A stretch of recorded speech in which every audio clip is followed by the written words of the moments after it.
Ladies and gentlemen, this is the Above the Bar podcast, a show about a middle-aged father, current events, and how these things affect my everyday life.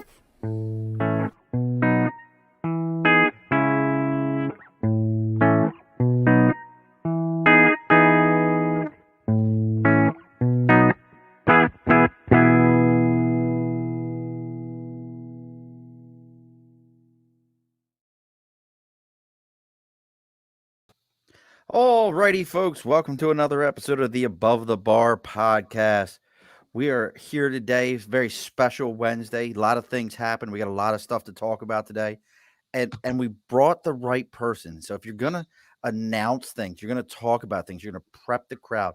An important thing at all times is to have a good MC. And you don't want somebody like me whose only MC would probably be, this would be my best one, would be like, ladies and gentlemen, get your money together because coming to the stage, here it is, it's Diamond. Like, that's about as best I'm going to get you. But we brought Scott Edwards. I like the R. Scott Edwards. I like that even better. Mr. R. Scott Edwards of Scott Comedy Stuff. He's got his MC website. He's got a little bit of everything. Scott, welcome to the Above the Bar podcast. Wow, this is so exciting. I'm in a bar. I've got my cocktail. We've got Sean in the room. It looks like you're in the basement, but hey, everybody. Good to see you. Welcome. Good to be here. That's enough of that. Okay. Hey, we got a high energy show. We're going to have some fun. And already, Cody's already out there. Hi, Cody. Hey, Cody. She does the trans dance, and she's got her thing going. But we've got some pretty big things to announce. So as always, and Miss Jeanette, we love our Miss Jeanette. We've got a lot of big things to announce here today. So let's run through this so we can talk to Scott and find out about what it takes to run a comedy club. And hopefully you all saw some of the pictures. One of the he actually in the pictures, go back and look, was standing next to, and he's going to find this probably is, I'm not a fan of the one comedian he was standing with. I'm a fan of the other one. So you'll have to go back and see that, or maybe we'll bring that up here in a minute. So first thing we always need to do, folks, as always with any of our shows, let's take a moment, go online here, and make sure you share this to every single website you can think of, all the sites that are out there. Make sure that you kicked off of all your yard sale sites, because that's all that really matters, because we all know that you want to buy somebody's used whatever, all their old Tupperware. So as I'm doing this, the other thing we've got is, as always, folks, over my shoulder, we've got the big silver board, sticker and a cause. If you've got a thing, you got something you care about, whether it's a local charitable organization, you have a club that you belong to, maybe you're supporting your comedy club or your comedy career, like we have our Tim Miller stickers here. You've got something going on. Whatever it happens to be, make sure you take a moment, hit me up on Instagram. That's the Above the Bar podcast, or Twitter at Above the Bar 4. As always, make sure you're hitting that like, share, subscribe, 5 stars, doing all those things, because that's the only way anybody finds out about this thing. But let me know, hey, Murph, hey, Sean, I've got this thing. You send me a sticker and we'll read about that thing here live on the air, so everyone can know about it, everyone can find out about it and know what's happening. Now, the other thing with all this said, we have our first official sponsor. If you looked this week and you saw all the cool stuff with Scott's face, all the different things we were putting up, and none of them had drawings on Scott's face, because I didn't do it. It would have been bad if I'd have done it. But all of you that know Andrew Dibble came on, talked to us about doing Twitter, or not Twitter, but Twitch, and becoming big with Twitch. Well, he's got Media by Dibs, your connection for all things media, from logos to marketing campaigns to flyers and more, making your ideas a reality. Mention the phrase belly up to the bar. I think if you say it in any way, shape, or form, if you're like, I want to belly up to the bar, I need you to record it also as you say belly up to the bar, because I just want to hear other adults say it besides me. But Andrew is going to give you 10% off your first order and a free consultation on what it takes to get your stuff done. So go look at our new media. Andrew's going to be taking over a lot of the media each week, helping put all our stuff together. But he is our first official sponsor. So at this point, everybody should have shared away to all your yard sale sites, making everyone go, why on God's green earth do I have this? This is crazy. You'll like this. Now, do you do anything like that, Scott, on your shows? Because you've got your podcast is what? Is what? Oh, my podcast is what? I have the Is What podcast. My podcast is Stand-Up Comedy, your host and MC, and it's a celebration of stand-up comedy through the 80s and 90s with interviews of either retired or working professional stand-up comics today. Now, let's not downplay the comics that are on here. Like, give us an example of like names that are coming on here. Or because you ran a comedy club for how many years? So I started my club in 1980. Yes, I'm that old. And when I opened, it was the 12th full-time comedy club in the entire United States. It was before the rock and roll wave of stand-up comedy. To give you an idea, the very first opening act on my stage, making $100 for a week of work, it was his first out-of-town gig out of Phoenix, Arizona, was Gary Shandling. Really? You may know that name from movies and TV. He had the Larry Sanders Show, the Gary Shandling Show. And the headliner that week was the godfather of comedy, George Wallace. He had his own stage show in Las Vegas for over 12 years. Now, Gary, this is the theme to Gary Show. This is Gary Show. Called me up and asked if I would write his theme song. It's almost halfway finished. How do you like it so far? This is the theme to Gary Shandling Show. You think I watched it a little bit? Yeah, maybe. I really lucked out. I connected with Bob Saget and Dave Coulier early on, and not only were they like mentors to me and good friends. Dave Coulier was at my bachelor party. Bob Saget and I acted and directed in some early TV commercials together. But they introduced me to a whole host of very special entertainers back in the early 80s. And I had a chance to work with the best, Jerry Seinfeld, Jay Leno, Yakov Smirnoff, and as I mentioned, Bob Saget, Dave Coulier. The list goes on and on. Now, when you mention Bob Saget, I always think about, is he not the most misunderstood comedian of today? Because he was the dad. Yeah, Dan, right? Danny on Full House, and then Fuller House. Right. He was put the paper towels away, make sure everything's folded up right, all those things. Folks, if you didn't know, he's one of the bluest comedians out there. And if you don't know what that means, take a moment, go look up what a blue comedian is. Yeah, he's a little risque. When they did the movie The Aristocrats, he was considered the winner or the dirtiest presentation of that joke. It's a famous old Catskills joke, and about 30 different comics did a version of it, and Bob Saget's was considered the rankest or dirtiest. But what's interesting is that he was playing this really clean-cut TV dad, and then he would come and play my club, and the moms would call up and say, "Oh, I want to bring my 12-year-old daughter to the show." We're like, no, this is all adult content. And he wasn't like using F-bombs, here and there. He had real actual material. It just happened to be very edgy and a little dirty. He also, a lot of people don't know, is a really good musician. And he used to sing a lot of song parodies. But what he would do is take a song and make it as dirty as possible.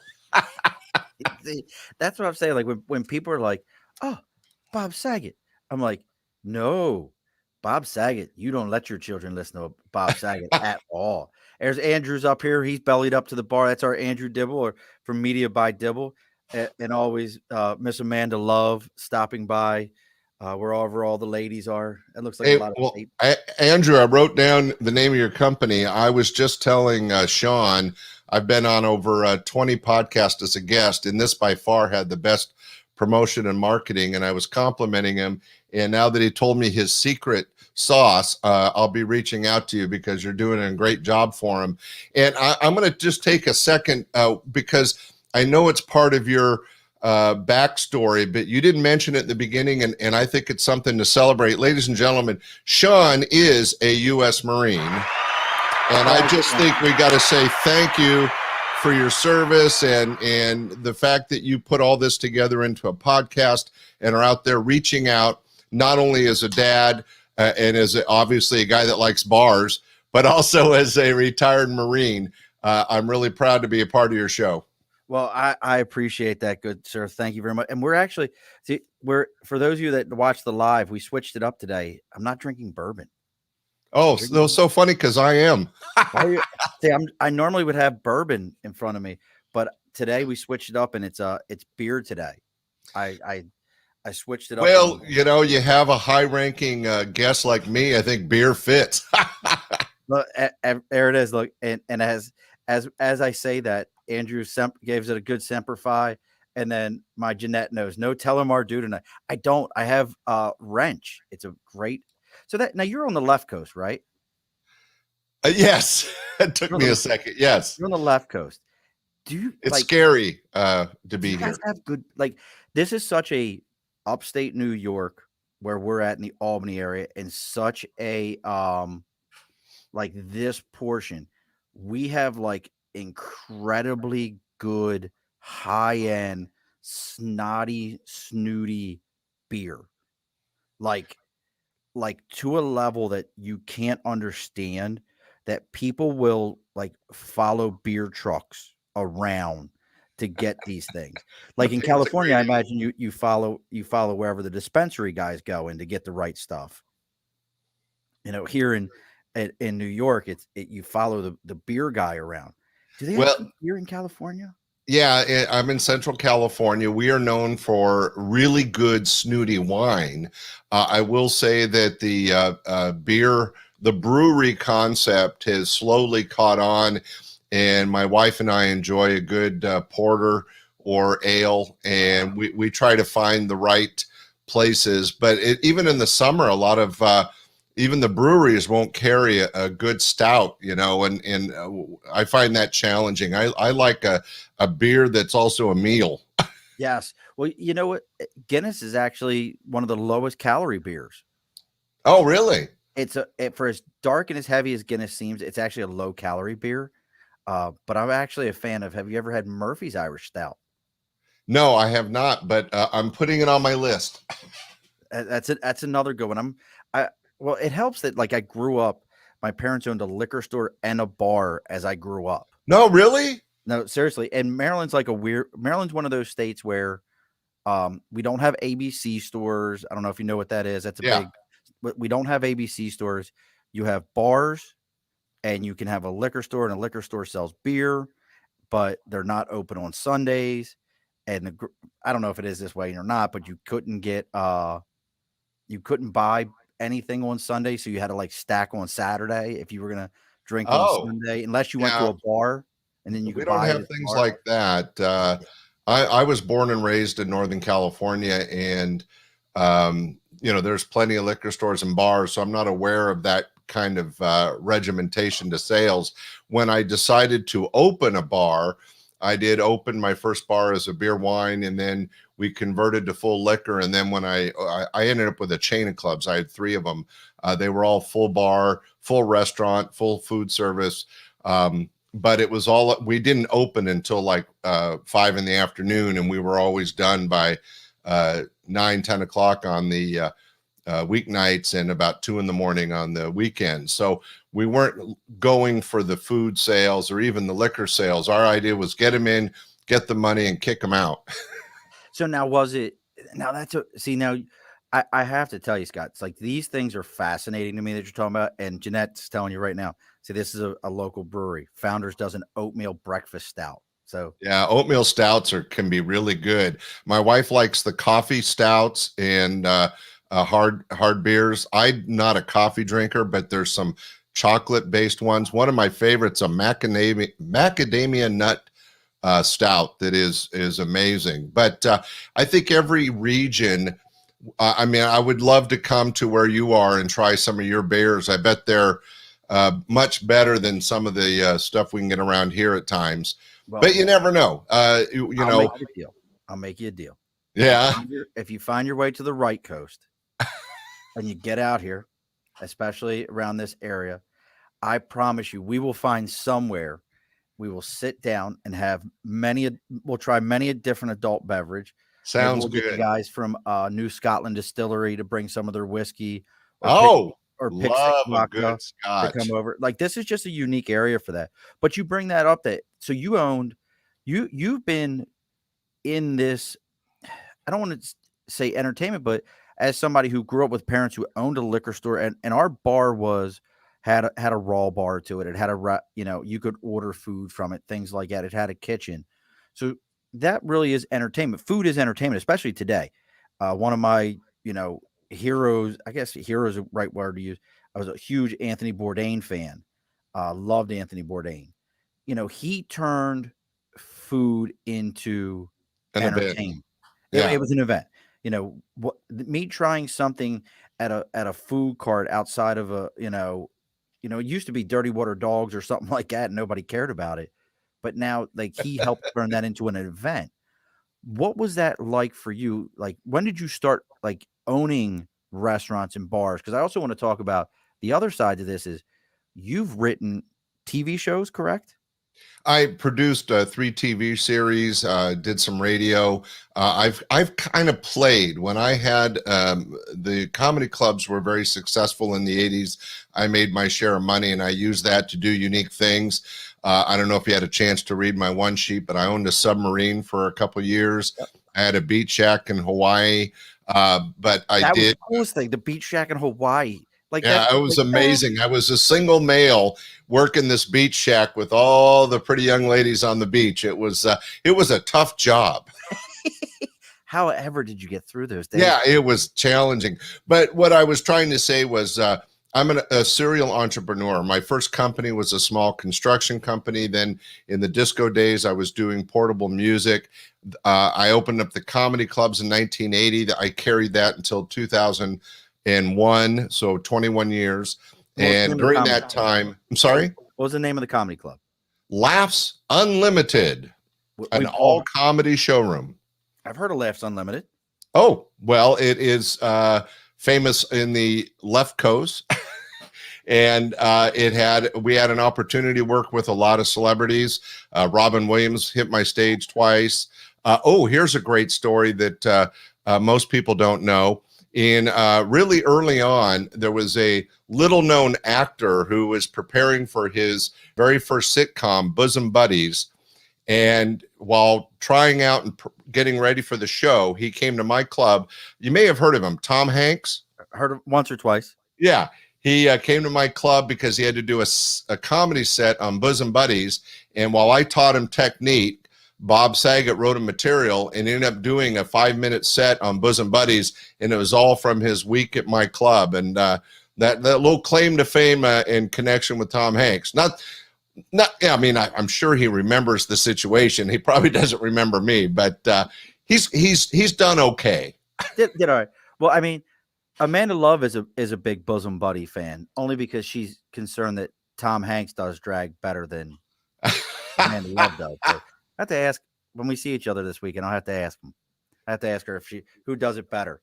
So, well, I mean, now you said a word I got to ask you about. Sure. And I've always been curious of this word, and I need a good definition. Serial entrepreneur, because I've heard this term used a lot of times, and I've heard people say, well, I'm a serial entrepreneur. Where does it go from serial entrepreneur to you just can't run anything? Like, do you understand what I'm saying? What differentiates? Yeah, that's a great question, Sean. What differentiates people like me, the A-type personality that likes, gets almost as much enjoyment opening a business as running a business and selling them. I open them and sell them. Is that a serial entrepreneur is not so much worried about always doing the same thing. So, for example, if a guy that opens a restaurant successful and he opens another restaurant and opens another restaurant, he's an entrepreneur.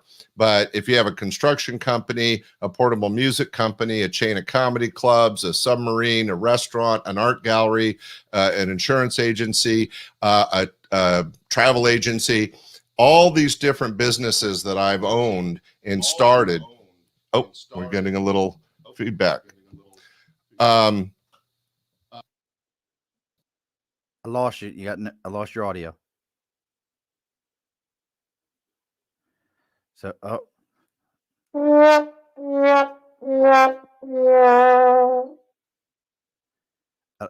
we still got no.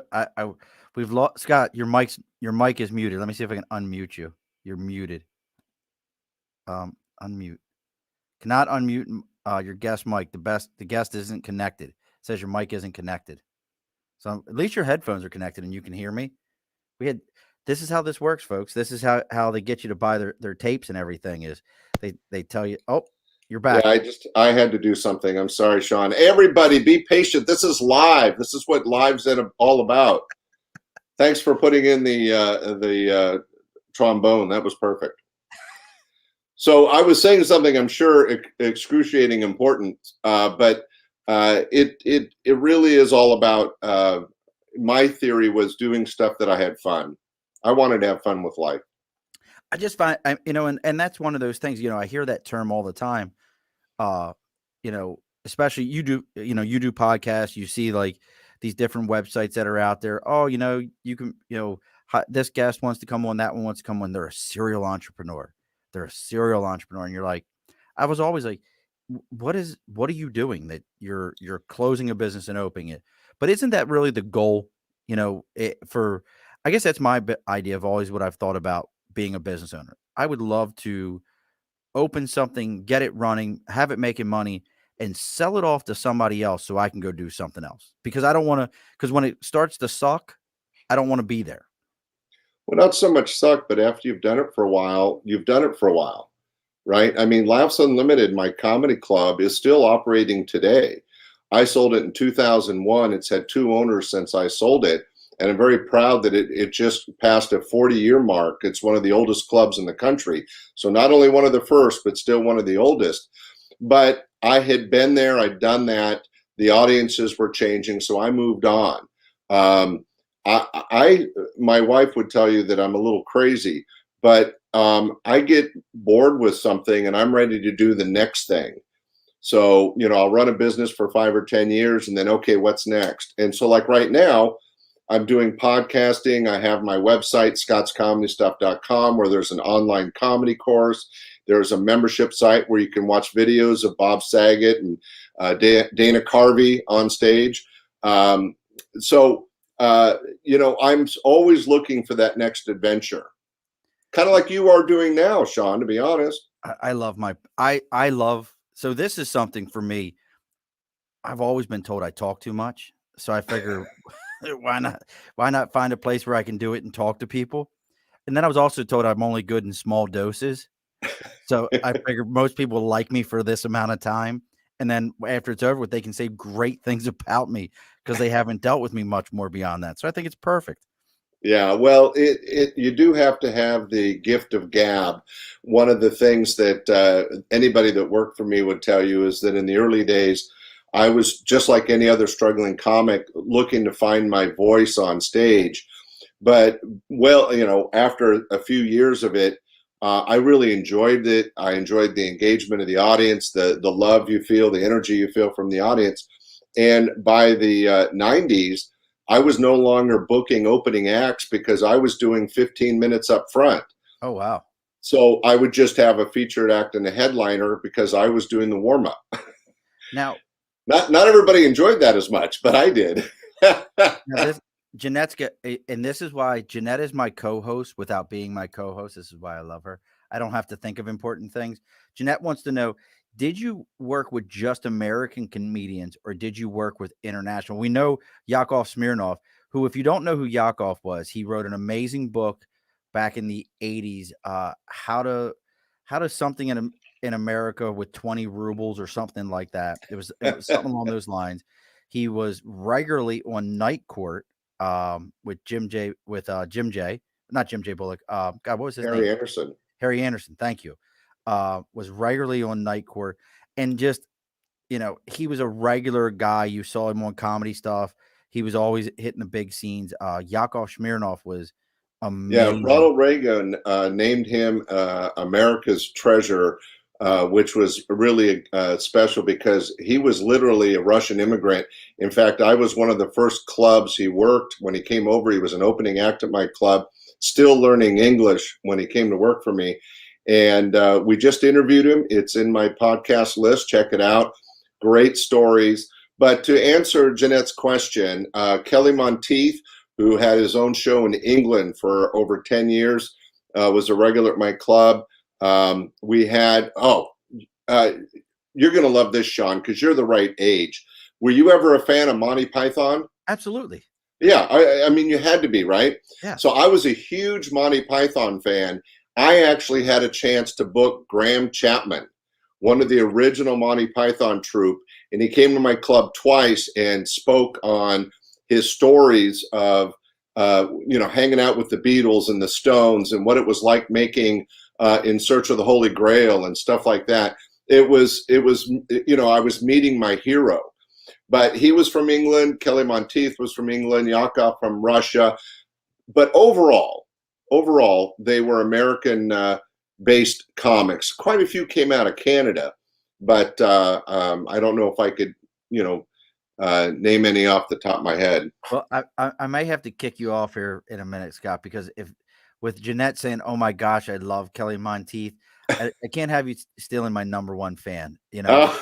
Jeanette, he was a great guy, and I interviewed him, and it came out in the late fall. Look in December or January of this last year, and find his interview. I think you'll really enjoy it. Sadly, Kelly had a stroke a few months back. Is not doing too well. We sent some money to help support him.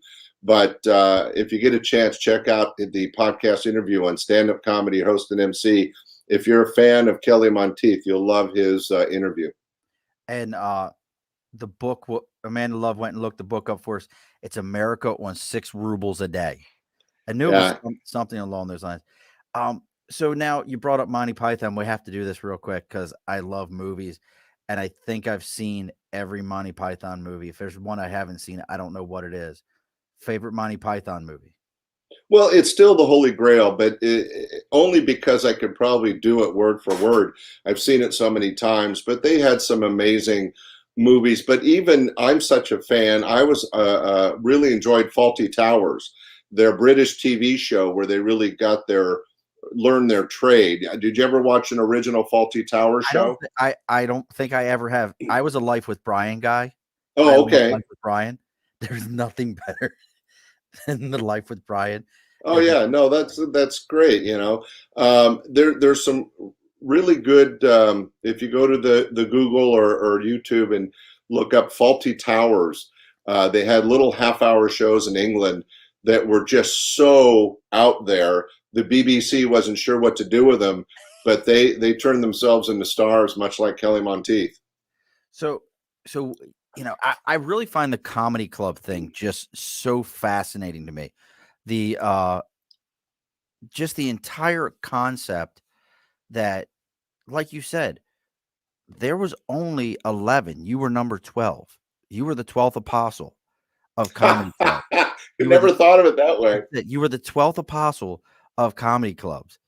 There was nobody, and that was nationally. We're not, and obviously they were probably, New York, LA, and then maybe a spattering somewhere else. Yeah, and when I opened, there was a couple in New York, a couple in LA, a couple in San Francisco, one in Boston, but I was the 12th. Now, keep in mind, stand-up comedy before 1980, like in the 60s and 70s, was really just an entertainment break for jazz clubs and strip clubs. So a lot of the early Catskills type comics were either working those kind of resorts, or they were the break in between jazz clubs or strip clubs, in between strippers. It was not considered a really valid art form. And then in the late 70s, it just started clicking. And when I opened, for example, I said I was the 12th club in 1980. By 1986, it was like Starbucks, and there was a club on every corner. Like every disco became a comedy club. Now I'll have to go find me some Fawlty Towers, because Andrew said his wife Cheryl loves Fawlty Towers, and he spelled it correctly, FWLTY. And then Jeanette says they called it Farty Towels when we used to call it.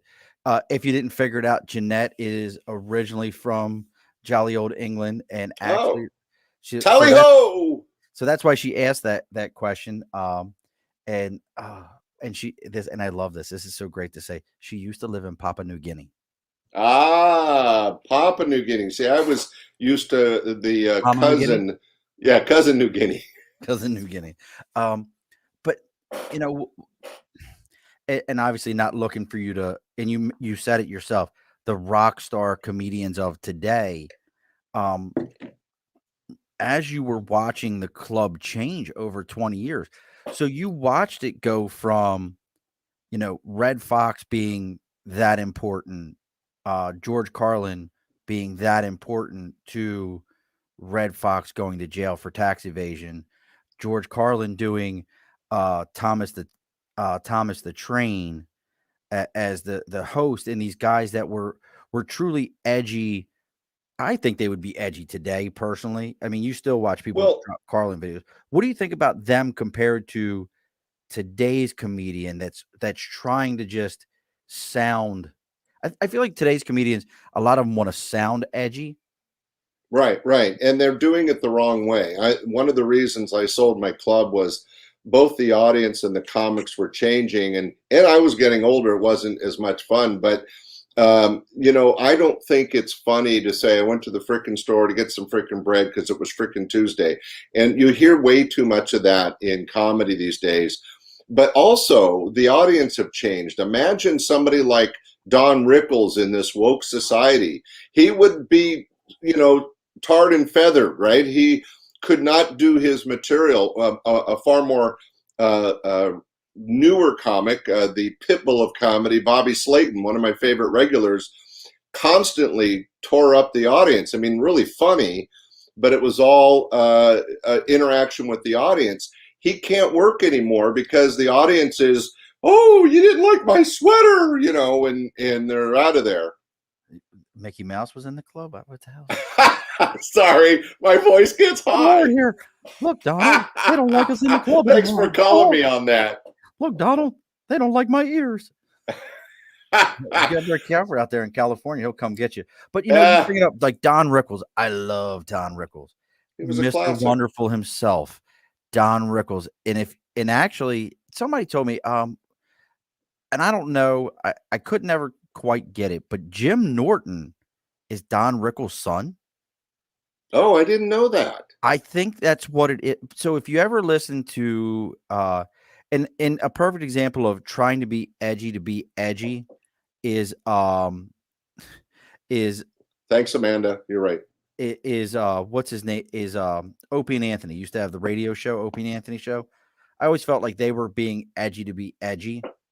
Not like, and I think people who understand what I'm saying, like George Carlin was edgy because he pointed out to you the things that were going on in your face and going, are you really that silly that you don't see this? That was right. And he swore. He did the famous bit, the 7 words you can't say on TV and radio, but he was doing it to be poignant. He wasn't doing it for shock humor.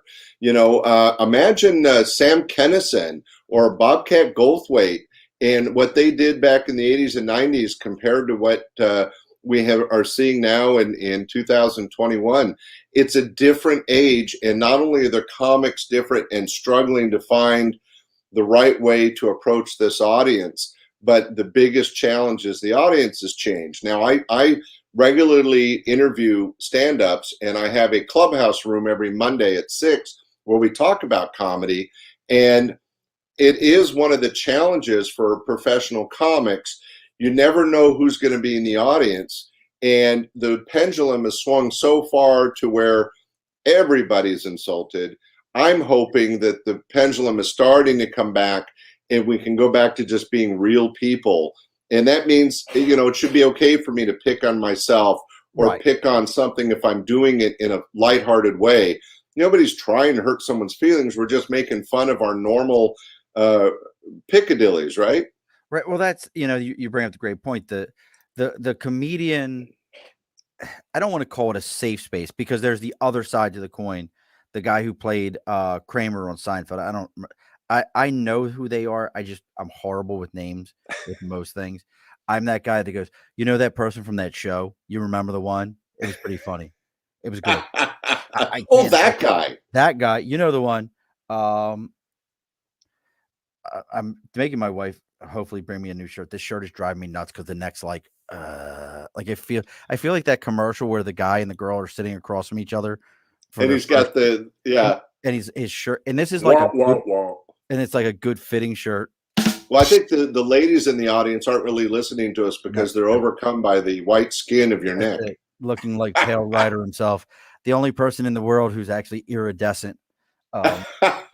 Well, these are all great topics, and it's important that people like you, Sean, bring it out in a podcast that America and the public around the world needs to kind of wake up to, if we can't laugh at ourselves, what's the point of living, right? We got to start having some fun. But the podcast is the way to do it. So my podcast is a tribute to those days. And then the interviews, there you go, Michael Richards. I knew it was Richards. I couldn't remember his first name. Thank you. My audience really good. There's only like about 4 of them, but they will find that shit and figure it out and let you know. But can they find my watch, please? So what I was trying to make the point is that podcasting, which is kind of the last bastion of free speech, is where we have an opportunity to discuss these things openly, and hopefully people would hear it. He's going to slip away and change shirts. So I'll go on a monologue. And everybody in the audience, and however you happen to listen to this or share this, be sure to talk about this and get it out there. And let's try to get all of us back to some normalcy. I'm sorry, I'm slightly blinded. Something really white just went by the camera. But anyway, let me tell you a quick story while we're doing that. I was talking about Yakov Smirnoff. When he was allowed to leave Russia, you'll hear this in the interview I did with him. You can find it on my podcast. They had to go to France before they'd be allowed into the USA. So his parents and he were sitting in France with no money, and they were waiting to be allowed into the US. So what they did is when they left Russia, they left with a suitcase of condoms, which they could get for about a penny each. And then they went to a flea market or like a vegetable market, and they sold these condoms to the French for like 50 cents each, which was a real bargain in France.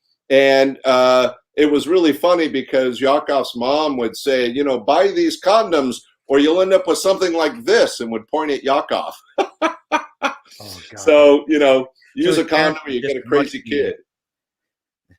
If you folks, I promise you, no one is tap dancing in my house right now. The dog made her way downstairs, and her nails on the floor sound like tap dancing. Well, I was talking; they probably didn't hear it, but I wanted to share that little Yakov Smirnoff story.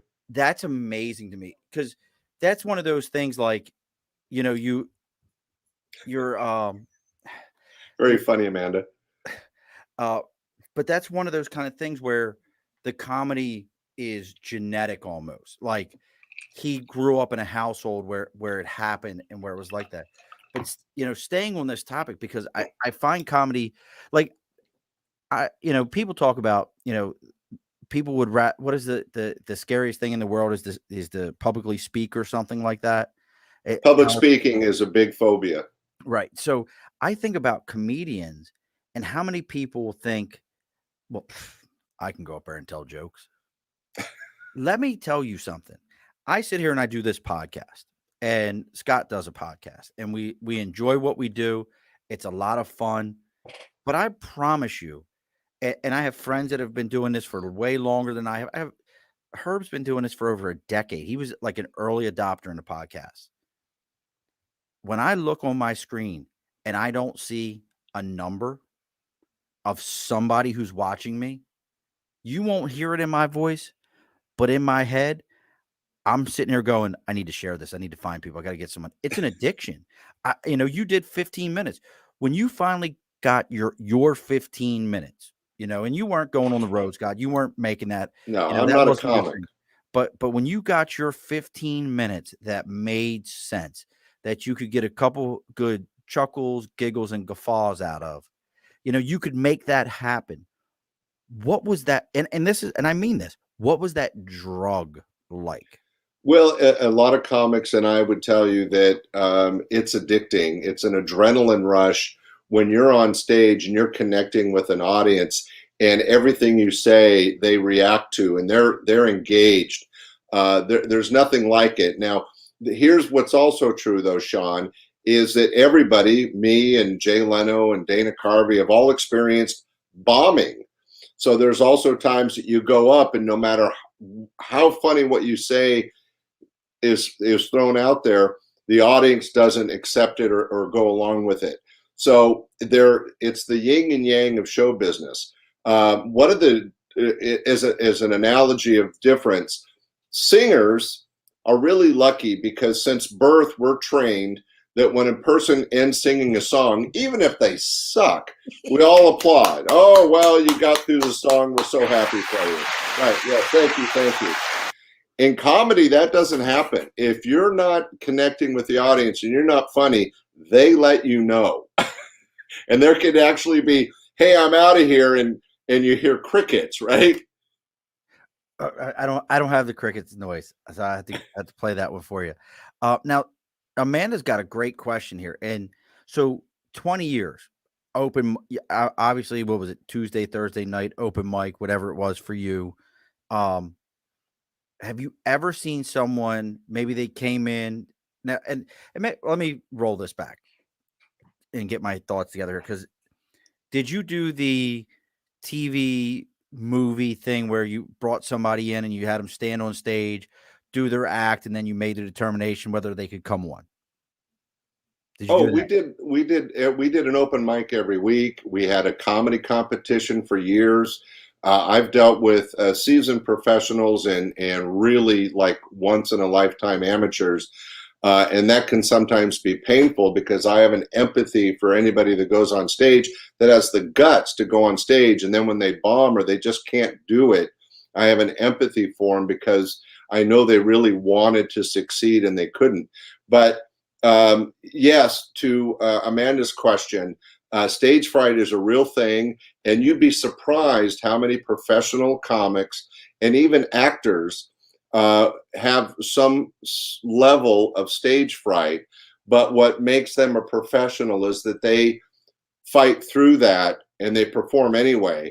And one of the reasons they're able to, and here's a little secret, you have to have confidence in yourself and your material.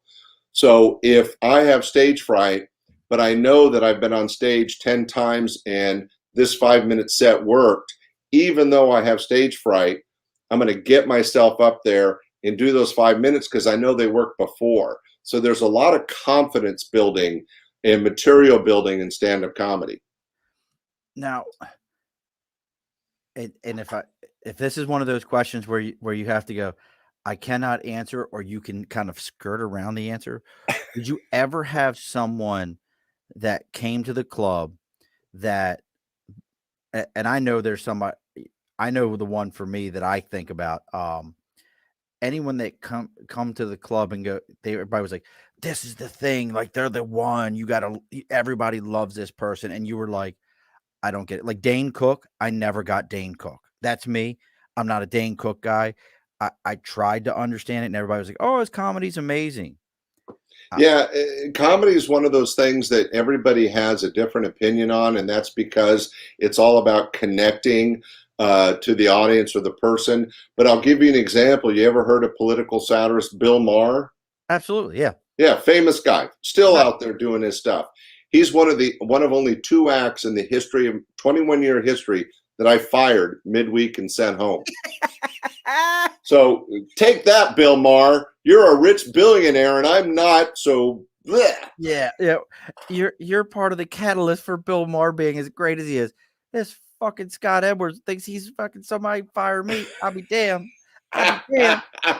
Yeah, he just very funny guy. Obviously, he knows the stuff when it comes to politics, but he forgot the golden rule of entertainment, and that is that the entertainer is there for the audience. The audience isn't there for you. So the reason I fired him is that he was on stage doing his political stuff, throwing out names of politicians in DC and talking about really current events, and the audience just wanted to laugh, and they weren't really getting his stuff, and so he just wasn't doing well. And instead of fighting through it or adjusting to the audience, which is what a pro does, He stopped mid-show and said, you're all just stupid here, and I'm out of here. And he walked off stage. Wow. And I go, whoa, they paid to be entertained. You're getting paid to entertain them. You can't just say, hey, you're stupid and walk off. Get your ass out of here. And I fired him. So now what do you do? And Nate, you're absolutely right. I get stage fright before every show because I'm trying to figure out, is this going to be, I can tell you right now for me, and Scott's phenomenal. I wish all my guests were like Scott, and we're not trying to, top each other off today. I can tell you right now, I can't tell you my guests I've had that never share a single thing that I tag them in, never acknowledge a single thing I tag them in, never, when I tell them, hey, look, I need you to be there 10 minutes prior to the show going on, please be there so we can check audio, so I can do stuff with you. And it's like, as the show opener's playing, I watch it pop up on my screen. Bloop. Well, you said the show was at 8. Yes, I also told you to come on at 7:50. Yeah. But in a scenario like that, well, that's the difference between pro and amateur. So, I had plenty of amateurs that thought they could just cruise in and walk on stage, and I'd say, no, you're out of here. Or no, you're going to have to wait now because somebody that was doing the job correctly, they may not be as funny as you, but they respected the stage. They're going to get your stage time, and you're going to have to wait until the end. There was also a lot of prima donnas, acts that, were already on TV and had an attitude, and they wanted to be treated a certain way. And I'm a really down-to-earth guy, and I would just, nothing phases me. So I they'd want to be treated like a star, and I'm paying you. You work for me. It's so funny because Jay Leno is a terrific guy, terrific comic. He makes probably $50,000 a show. He's one of the world's best entertainers, and I'm so proud I got a chance to work with him a number of times, including some large sold out concerts. But he's filthy rich and successful. But at the time, he worked for me. Right. And he's one of those rare. And he respected that, by the way. Now, when I definitely want folks to know that when, depending upon what age you are, Jay Leno, even when he was on the Tonight Show, was still doing stand-up, would still show up at clubs. Oh, he still is, yeah. Would still run material on the stage. He has an addiction to it.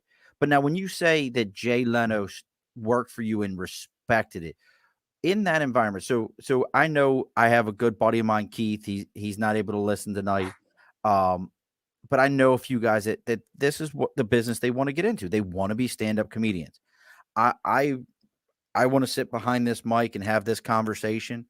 I give nothing but respect to somebody who can walk up on that stage and do that. And I've done plenty of stage related things, most of them with a chicka chicka bow bow related to it of some sort. But what do you say to somebody who like there's rules, everything has rules, there's unwritten rules that you have to learn, but until you're into that world, you don't know those rules. Are there any cardinal rules or cardinal sins like that you don't know? Like Amanda Love does drag shows. We love Amanda Love and the drag queens. And they had to teach me what those shows were about, what were the etiquette. I do Comic-Cons all the time. There's etiquette. Bring your water, bring your deodorant, brush your teeth. These seem like silly things, but guess what, folks? People don't do those things. What is the etiquette for a new stand-up comedian? Right. And the thing that I think is the easiest way to answer that question, Sean, and thanks for having good questions, is that whether it's a Dana Carvey, Jerry Seinfeld, or Jay Leno, the professionals, when I'm paying them, they understand that I'm the producer and they're the talent. And it just like you go down to Target, there's a boss and an employee, that if I say this is how much time you do, or don't do this topic in this particular audience for this particular reason, they're professional enough to respect me and the stage and go that route. Now, there's plenty of amateur comics that don't understand that relationship sometimes. It's so funny at my club, we had a big hook, and there'd be somebody on stage that just thought he was killing, and him having fun was more important than the other two acts that had to follow him. And I had no qualms of using the hook and pulling them off stage or just walking out there in the middle of their bit and go, hey, time's up. I had the light. You had your 5 minutes. That's one of the secrets that maybe your audience doesn't know. All clubs have a red light that only the comics can see, or some signal. In the Comedy Store on Sunset Boulevard, they would flash a light on a picture in the back of the room, and that's to tell the entertainer it's time to wrap up. You got less than 5 minutes to finish, so get to your close. Because the comics, some of them are really aware of the time, but if they're really rocking and rolling, they lose track of time, and it's up to the producer to make sure they're aware that, okay, your time's about coming up, get to your big close and get off. And it doesn't matter if you're Seinfeld or Bob up the street. If you don't respect the stage and do the time you're getting allowed on that stage, for example, if you misabuse the stage, doesn't matter how big a name you are, you won't be back. You'll lose money. Wow. So what's your advice to somebody who's out there that currently is sitting there going, I'm really considering this world, or I'm thinking about getting into comedy. And I don't think you would say this, but not the typical, don't do it. It's a tough world. It's bullshit. Oh, no. I think everybody should get on stage sometime just to have that experience. Like you talked about stage fright and the guts it takes to get on stage. Even if you're just emceeing an event or introducing a singer or a different talent, getting on stage is such a important part of self-esteem and building your own self-image and having faith in yourself, that I think everybody should try it. But the answer to your question, Sean, I'm so glad you asked, is go to scottscomedystuff.com, and there's Scott's comedy course, and I'll teach you everything you need to know to go from amateur to professional. Diddy. All right, now that's rolling. I meant that one. That was bad. That was wrong. It was supposed to be this one. Hey. But no, absolutely, folks. Check out scottscomedystuff.com. Scott's got it all on there. You can see what he did. He's also got links to his show on there. That's one of those kind of things because, I don't know about anybody else with any of this other stuff, but I've thought about it, but I couldn't imagine. I don't think I got anything like even writing a joke, I couldn't imagine what that's a talent in and of itself. Right. And Sean, and you're absolutely correct. Professional, of course, but even amateurs, you should try to have your own material. But there's plenty of times that somebody would go up and borrow material if it was their one and only time on stage. I think the audience is going to allow that if they know it's a showcase. And by the way, Jeanette's asking a really good question, and the answer cannot be answered. I've seen and worked with hundreds of comics, from Dana Carvey to Seinfeld, as I mentioned, Saget, but lots of guys that aren't famous: Tim Bedore, Jeff Jenna, Steve Bruner, really, really funny people, Mark Yaffe, that you've never heard of, that are tremendously funny. The answer that's closest to Jeanette's question is, and you want to Google this guy, Larry Miller.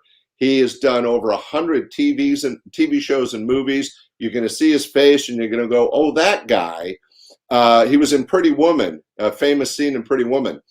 But when it came to stand-up comedy, he could tell the best story. He wasn't a joke guy. He was a story guy. He would keep the audience riveted and laughing for 20 minutes. And then at the end, You're laughing so hard. You recognize him? Absolutely. Yeah, Larry Miller, one of the best and funniest stand-up comics in the history of my club, but just one of many. I've had Robin Williams on my stage, so it's hard to say that anyone's funnier than somebody else. Yeah, he's amazing. But Dana Carvey, impressions, music, comedy, a really good friend of mine, really funny, Dave Coulier. I can name drop forever. It goes on and on. Yeah, cut it out. Good memory, Sean. And Dave Coulier, there's a famous song written about Dave Coulier. Oh, yeah. You can go look it up. It launched a career. Yeah. He's a great guy. Was worked well with the staff, and they used to go out and play tag football. We used to take the comics bowling after the shows. A lot of these guys are real down to earth and a lot of fun. And I'm just, scratching the surface. I've had a chance to work with so many, talented people. Now, I've been very blessed. I want to keep going on with everyone's question. Yeah, Nate, the hurricane didn't do nothing up here in Albany. That one that was supposed to get here, it did nothing. But Nate wants to know, have you ever worked? And I saw this guy live, and I thought he did a great show, and he filled the Times Union Center. Jeff Dunham. You ever work with Jeff Dunham? No, he actually got his start a little bit towards the mid to late 90s, and I didn't work with him.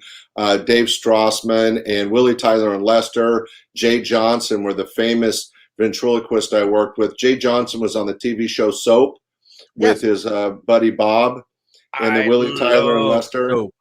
Yeah, so amazing. Yeah, Harry Anderson and Jay Johnson were buddies, and they would come and play my club together all the time.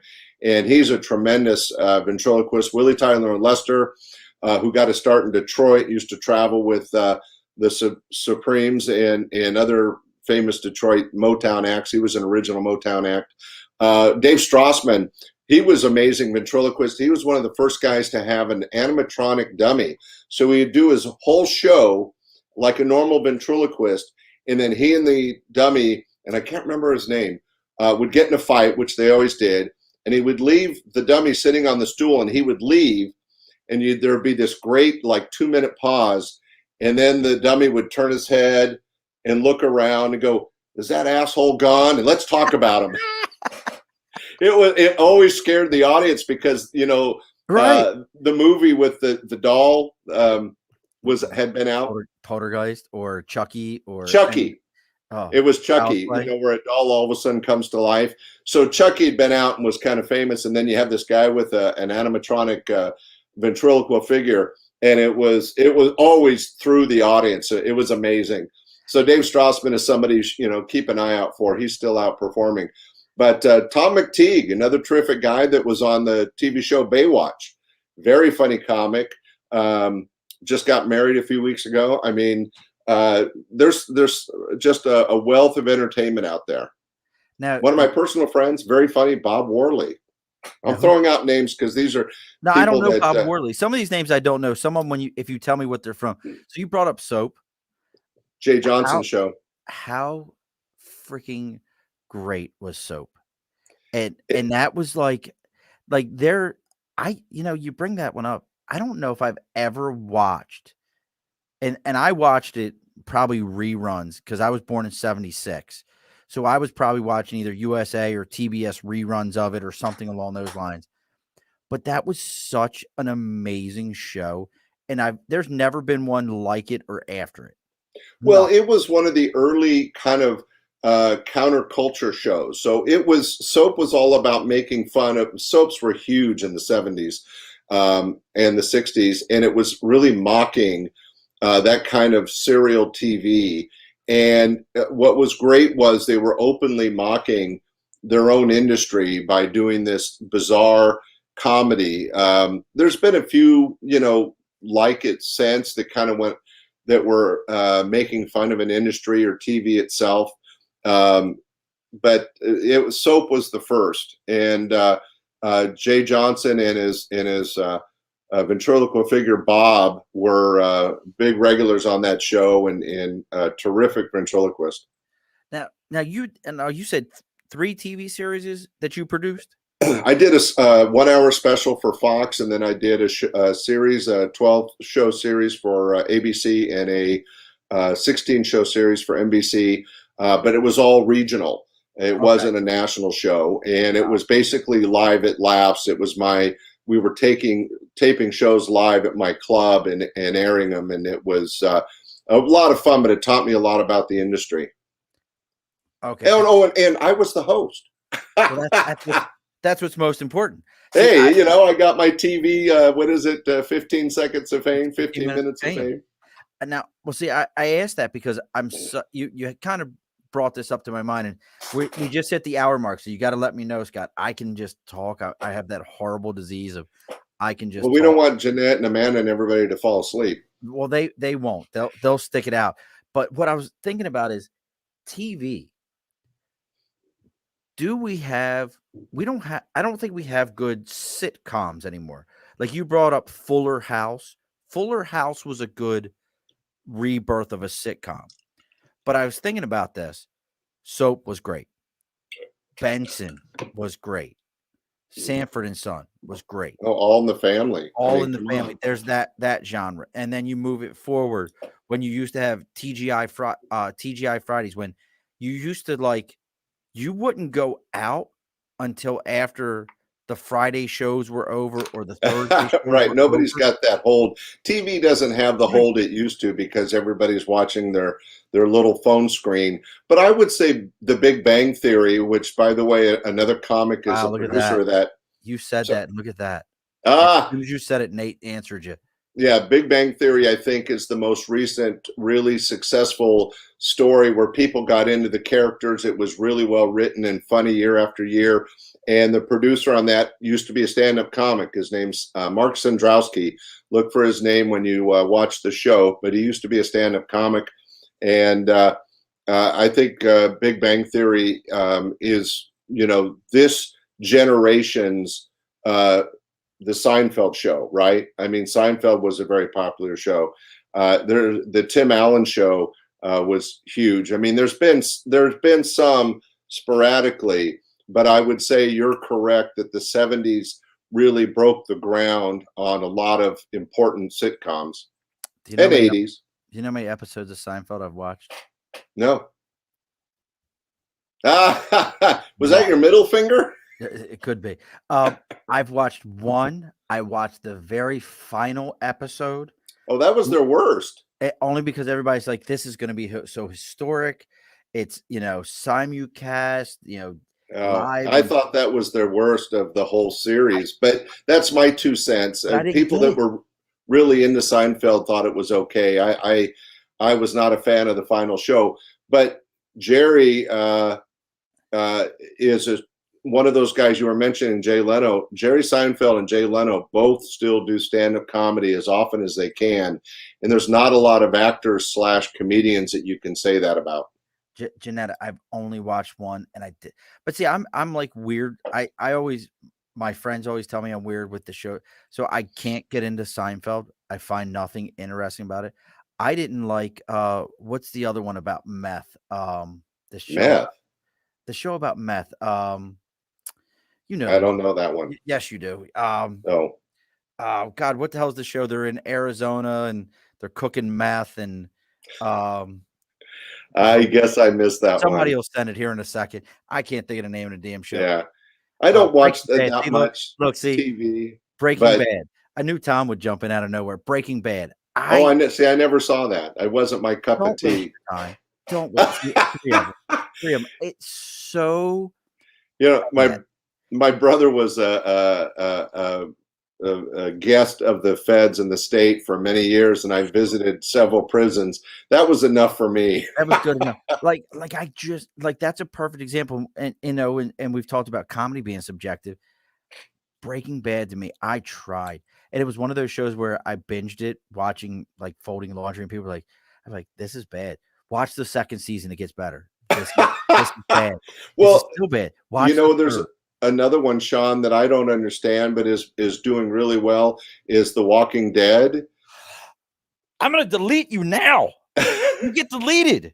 I've never seen a single one, but I'm not into that kind of everybody's got a different Piccadilly, and that's not one of mine. I don't get into that stuff. But why don't we bring this back down, Sean, to get ready. A controlled podcast conversation. Give me your best question. My best, I think I gave you all my best questions. I think we've done this, but you know what? I guess got a this story. Would probably be the one.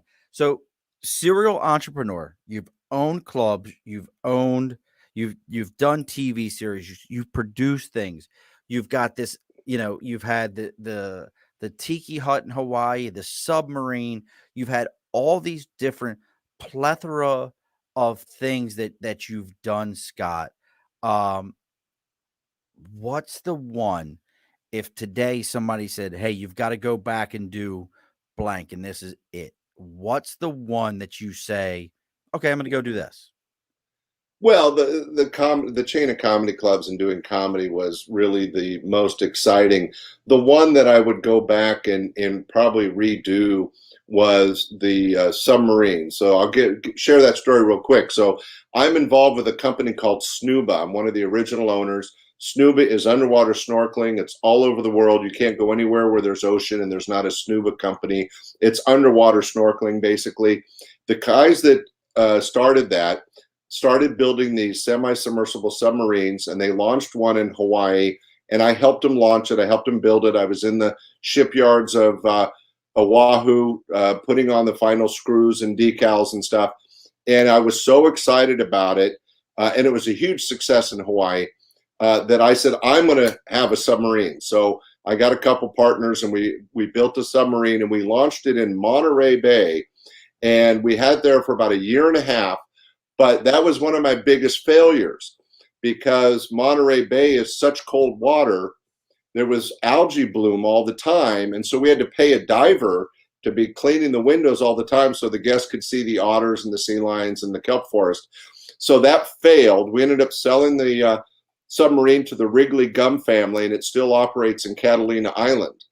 But that was something that was really weird. I probably didn't need to spend the money. I did it because I just thought it would be fun, and I lost my ass. And if you've never been to Monterey, they have an amazing aquarium. Oh yeah, there's lots to see. And cold is a understatement for California. Yeah, it's not an ocean you want to jump in. And that is actually, I don't know if you knew this, but that is where the Defense Language Institute is for all the U.S. military. Go to Monterey, California, to learn how to speak foreign languages. I did not know that. And to answer Nathan's question, we kind of covered that with Larry Miller, but Robin Williams, Dana Carvey, Jerry, they were all terrifically funny people, and many more you haven't heard of. Steve Bruner, Bob Worley, Jeff Jenna, Tim Bedore, Mark Schiff out of New York, very funny guy. There's been such but I appreciate you asking, Nathan. It's just when you've worked with hundreds of entertainers, it's difficult to pick one or two. But Sean, this has been such a great experience, and I hope your audience enjoyed it. I really enjoyed being in this kind of casual, above the bar. I mean, I had a cocktail, we had some good laughs, and you do a great job. Thank you, sir. Well, we appreciate having you. And this is how you can tell a man who knows his timelines and knows where everything is, because he's putting this all together, setting it up. So obviously, Scott, we can find you at scottscomedystuff.com. Yeah, be sure to check out the comedy course. There's a membership video thing where you can see, you could see Bob Saget on stage in 1982. It's amazing. Dana Carvey doing his song Choppin' Broccoli years before he was on Saturday Night Live. Quick story about Dana Carvey that your audience might enjoy. He was working for me as a regular out of the Bay Area. We were very good friends, and he was working for me on a Saturday, and after the show, we went to where he was staying. We were all in the jacuzzi having cocktails and talking about the evening, and he goes, "Hey, by the way, I just had a call from Lorne Michaels. I go to New York next week to showcase for Saturday Night Live."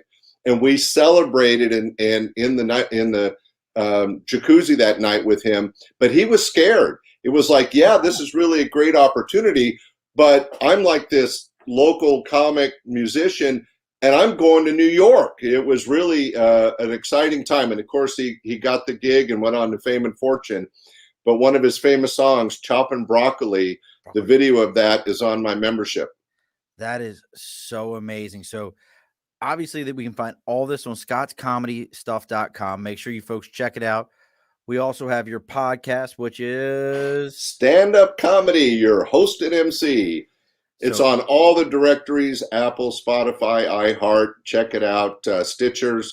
And just like Sean's podcast, it's so important to like and share. Tell your friends about it, because what makes us survive, and we're not doing this for money. We do it for the love of what we're doing. So share it with people and get it out there, because we love an audience, don't we, Sean? Oh God, I'm such a tramp for it. I can't even begin to explain to you. Well, you were flashing a little skin earlier, man. You're going way out there to get people. Oh, it felt so much better to put on a shirt that fit right. It was ridiculous. It was like the shirt was great, and I love Fox. We had that's a whole nother thing. We had the International Professional Wrestling Hall of Fame, our first live in-person event. Yeah, I saw your interviews. They were fun. I can't wait. Sidebar, I know we got to get ready to wrap this up. Susan Sexton. Oh. She was a pro wrestler from the 70s through the 90s in Australia and in the United States. And just like yourself, Scott, one of those kind of people that were there, you saw it, you can talk about it, you experienced it. She was that person that, like, when I talked to her, and do you know what shoot wrestling is? I don't think so. So she learned how to shoot. What shoot is when you watch wrestlers and they're doing their moves. So working is you, just like a comedian, you're working. You and I, we worked tonight. We passed it back and forth. We knew what we were doing. Here you go. It's a team event. You know, it's a team event. Shoot is when I pass it to you, and for the next 10, 15 minutes, you run away with it, and I'm trying to talk, and you just run over me. And shoot when I come back and I just nail you and remind you, like, this is my show. So she was like, she told me, she was like, Sean, I learned to wrestle in Australia, and I learned there was no other women. I learned to shoot with the men. Wow. So she learned how to, like, turn the screws on somebody if you screwed up.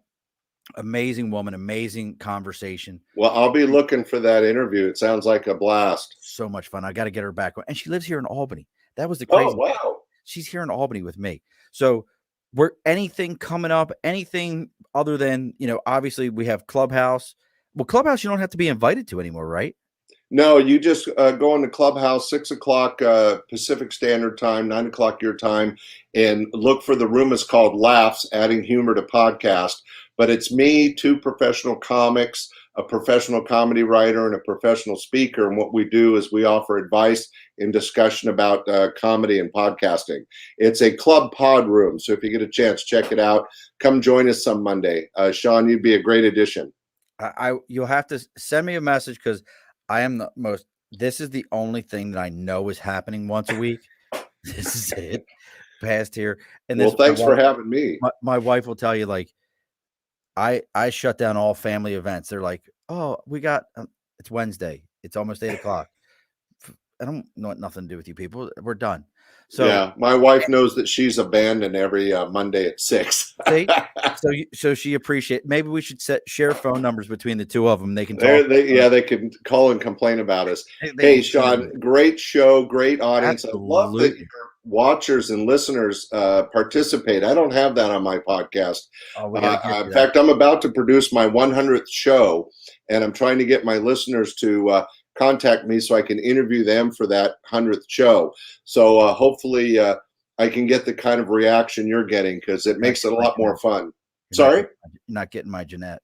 I don't want to steal your crowd. All right. But it's been great being here, and you have good people. Go subscribe. Any other places we can find you before we shut this down? No, scottscomedystuff.com has everything. I just wrote another book, my 3rd, and that'll be out in a couple weeks. So just stay tuned and check out the podcast. That's the biggest thing. Again, it's a passion of love for stand-up comedy, the interviews, and there's a lot of great comedy. I hope you do, and share it with family and friends, just like Sean's podcast. We're all in this together, right, sir? At 100%. One last thing, Scott, do not log off after I play this. You get the last word. Oh, ladies and gentlemen, be sure to stay a listener and member of Above the Bar, Sean's very special podcast. Tell your friends, connect them, and let's build this audience. It's been a great pleasure being on the show. Thank you, Sean. All righty, folks, be sure to push your stool in. This has been an Earplug Podcast presentation. found on earplugpodcast.com, iTunes, SoundCloud, and wherever your favorite podcasts are found.